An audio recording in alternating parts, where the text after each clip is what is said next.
E aí, queridos, tudo bem? Mais uma noite aí de confinamento, né? Mais uma noite, enfim, tendo que ficar em casa sem ser produtivo, né? Ou melhor dizendo, sem conseguir ir pra rua fazer as coisas que a gente precisa fazer, né? Sem, enfim, sem dar aula, né? Sem trabalhar, que é o que a gente gosta de fazer. Então, de novo, para tentar quebrar um pouco essa rotina, para tentar ser produtivo, eu trouxe aqui mais um livro para a gente trabalhar. É um livro assim muito importante para a galera que trabalha ou que gosta de trabalhar Brasil Colônia, né?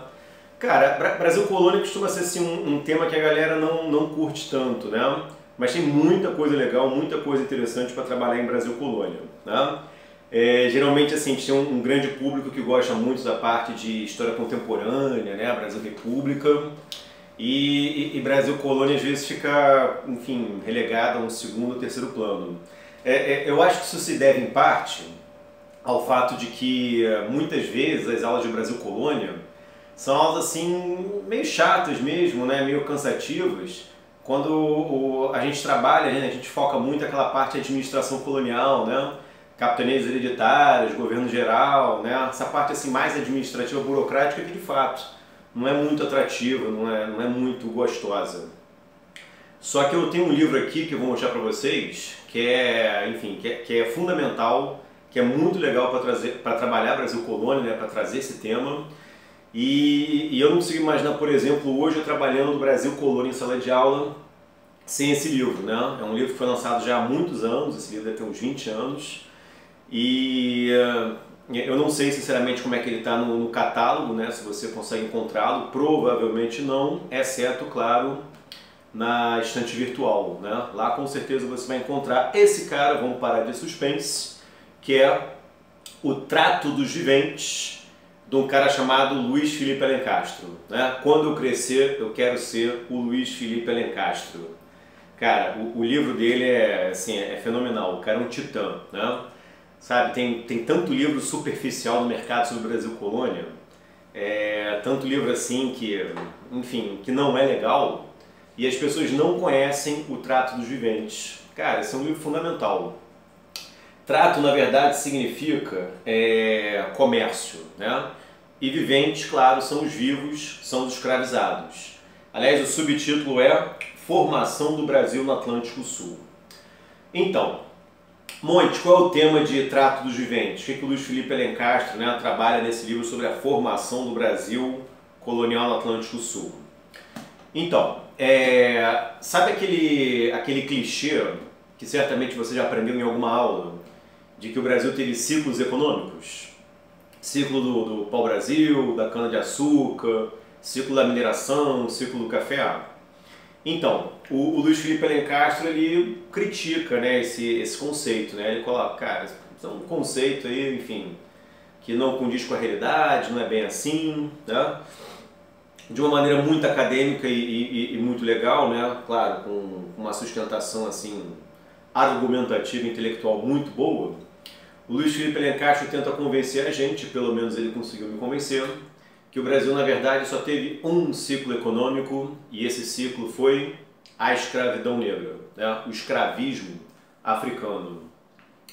E o Luiz Felipe Alencastro também tenta mostrar, né? Ele defende a tese de que a principal região colonial de Portugal não foi o Brasil, que a principal região colonial de Portugal foi Angola, porque sem Angola não era possível produzir as riquezas do Brasil, claro, com mão de obra escrava. Quando houve a União Ibérica, né? A União Ibérica é um assunto que na verdade a gente ia trabalhar mais à frente, né? Mas claro, o coronavírus acabou interrompendo, né, a nossa programação, nosso planejamento. A União Ibérica foi um episódio em que o reino de Portugal passou a ficar sob o domínio espanhol, né? Num outro momento a gente pode falar sobre a União Ibérica, que eu acho que, enfim, vale uma aula, né? Vale sei lá, um bate-papo, um comentário só sobre esse episódio que foi tão importante. Mas resumidamente, quando houve a União Ibérica, Portugal herdou os inimigos da Espanha.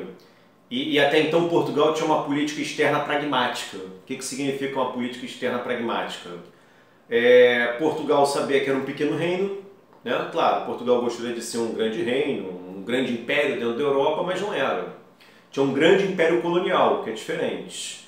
Então, como Portugal, né, ou como a diplomacia portuguesa admitia que o país não era um país grande, né, não era um país com um grande exército, Portugal tinha uma política de não se envolver em conflitos europeus, né? Fazia, aliás, Portugal muito bem.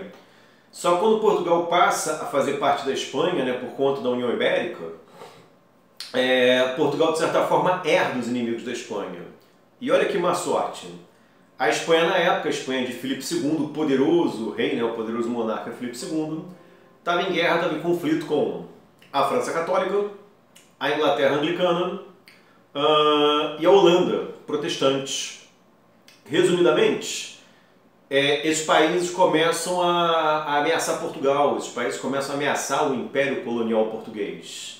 Então, quando a União Ibérica acaba, em 1640, quando Portugal retoma, né, a sua independência, de novo, depois a gente pode falar um pouco mais sobre isso, a balança do Império Colonial Português mudou muito. Se no início as grandes colônias portuguesas ficavam no Oriente, o comércio das especiarias, isso agora acabou, isso agora, enfim, definitivamente ficou para trás. Por quê? Porque muitas nações europeias, os holandeses, por exemplo, eles invadiram e tomaram, né, os pontos de comércio português no Oriente. Na verdade, Portugal ficou com algumas coisas no Oriente, né? Timor-Leste, Macau, Goa, mas assim, aquele grande império oriental, ele se esfacelou, ele deixou de existir. E aí Portugal começa a virar os seus olhos, a sua atenção para o Ocidente. E aí quais são as duas colônias mais interessantes que Portugal tem? Brasil e Angola, né? E aí voltando ao nosso amigo Luiz Felipe Alencastre, ele tenta mostrar, né, como é que é uma relação, digamos assim, econômica complementar entre as duas regiões coloniais. Tá? Uma coisa também muito interessante que ele trabalha no livro é sobre a ação dos bandeirantes. No primeiro vídeo, salvo me engano, eu cheguei a comentar, né, cheguei a falar alguma coisa sobre os bandeirantes. Que antigamente havia aquela imagem idealizada, romântica, né, dos bandeirantes como europeus, trajando roupas pesadas e, enfim, utilizando armas de fogo para escravização indígena. Só que, na verdade, os bandeirantes eles não tinham essa feição. Os bandeirantes eram filhos, enfim, eram mestiços, né, filhos de europeus com indígenas, não falavam português, caminhavam descalços, etc. E o Luiz Felipe Alencastre ele conta o que, segundo ele, foi a maior aventura do século XVII. Inclusive, se nós tivéssemos uma indústria cinematográfica como a indústria americana, certamente o Wagner Moura já teria interpretado Raposo Tavares no cinema. O Luiz Felipe Alencastre conta a história da bandeira, ou seja, da expedição de Raposo Tavares, que saiu de São Vicente, a região que hoje a gente chama de São Paulo, que cortou todo o centro-oeste brasileiro, que foi até a região norte e chegou até a região que hoje nós chamamos de Belém, né, a região do Pará. E uma das maneiras, né, de fazer esse traslado, essa expedição, era através daquilo que ele chama de monções, que é homônimo às monções que você estuda em geografia, mas que tem um sentido diferente. Monções seriam caminhos fluviais que ligariam o litoral ao interior.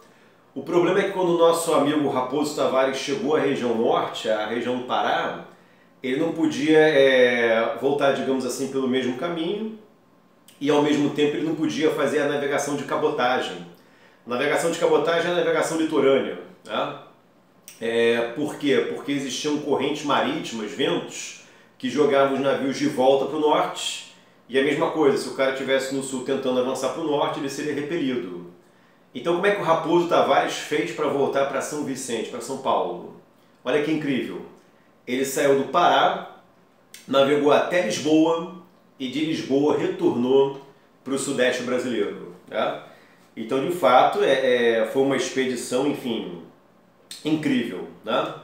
Cara, é interessante citar essas coisas, sabe por quê? Porque às vezes o cara pensa assim, nossa, deve ser um livro acadêmico, né?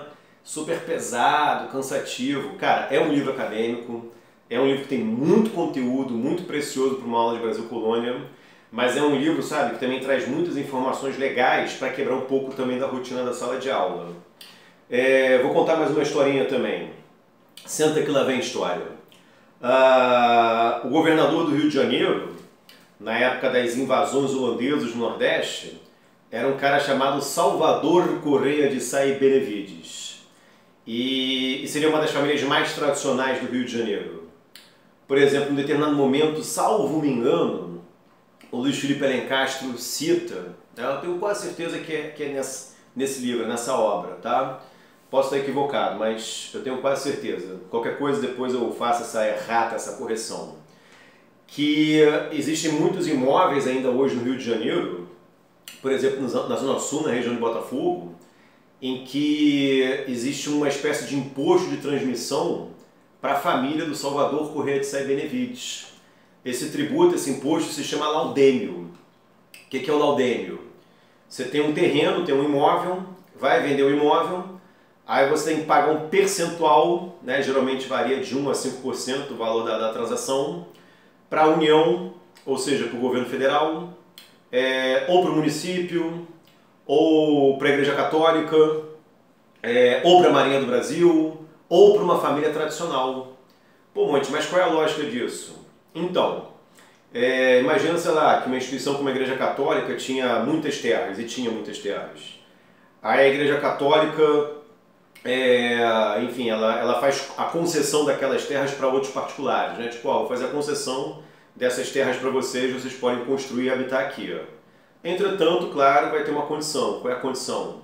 Sempre que esse imóvel for transacionado, sempre que esse imóvel for vendido, você vai pagar um pequeno percentual para mim. E existe no Congresso Nacional hoje projetos para extinguir o laudêmio, para extinguir essa tradição. Mas é uma coisa que vem do período colonial. E aí o Luiz Felipe Alencastro conta uma história também surpreendente, uma outra aventura do século XVII, que foi a retomada de Angola. Né? Porque geralmente nós, professores de história, quando trabalhamos as invasões holandesas, a gente fala muito, né, sobre a invasão, a presença holandesa em Pernambuco, no Nordeste. Só que a gente às vezes omite, né, às vezes por conta do tempo, às vezes porque a gente esquece, às vezes por ignorância mesmo, que os holandeses também invadiram Angola. Então olha a importância de Angola. Né? De novo, sem Angola não haveria mão de obra para trabalhar nas canavieiras do Brasil. E aí o Salvador Correia de Sá e Benevides, ele organizou uma expedição que saiu do Rio de Janeiro para expulsar os holandeses em Angola. Só que esse episódio que é chamado de Jornada dos Negreiros, Monte, por que Jornada dos Negreiros? Jornada é expedição, uma expedição militar. Negreiros são os traficantes. Tá? Acabou provocando aqui no Rio de Janeiro uma outra revolta. Uma revolta que entrou para a história com o apelido de Revolta da Cachaça. Por que Revolta da Cachaça? Porque o Salvador Correia de Sá e Benevides, para bancar essa expedição, claro, tinha que tirar dinheiro de algum lugar. Aí ele vai aumentar o tributo, vai aumentar o imposto sobre cachaça, sobre aguardente aqui no Rio de Janeiro. E isso vai provocar revoltas, né? O Rio de Janeiro tinha uma série de engenhos açucareiros. Tanto que você sabe que em vários bairros do Rio de Janeiro, né? Claro, quem mora aqui, a gente tinha a denominação de engenho. Engenho Novo, Engenho de Dentro, Real Engenho e por aí vai. Engenho da Rainha, né? E também muitos engenhos na região de São Gonçalo. Enfim, essa revolta chegou a ameaçar o poder central, né? Aliás, o Luiz Felipe Alencastro também trata um conceito muito bom nesse livro, chamado Rochelas Coloniais. Mas aí é um conceito que eu posso trabalhar num outro momento, tá? Acho que é um livro que, de repente, enfim, vale até mais do que um vídeo, mais do que uma gravação. E eu tenho que interromper também porque a vizinhança agora, né, está começando a se manifestar politicamente, batendo panelas. E, enfim, numa próxima aula, no próximo momento a gente volta falando mais sobre literatura, história e as coisas que estão acontecendo aí ao nosso redor, beleza? Obrigado, galera. Até a